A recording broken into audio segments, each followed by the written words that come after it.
Фотонови вихри, които изкривяват реалността. Нека разграничим готината идея от сухата математика.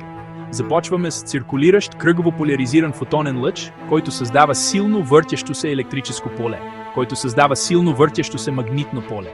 В квантовата електродинамика вакуумът гъмжи от виртуални двойки частици. Свръхсилно поле ги поляризира. Това е описано от ефективния лагранжиан на Хайзенберг-Ойлер LF с малки нелинейни членове, пропорционални на X. Тази поляризация променя енергийно-импулсния тензор на вакуума ТМН, а чрез уравнението на Айнщайн G Tmn получавате изкривяване. Така че да, циркулиращите фотони могат на теория да бъдат източник на изкривяване на пространство-времето. Мит срещу факт? Теоретично е реално, но практически невъзможно.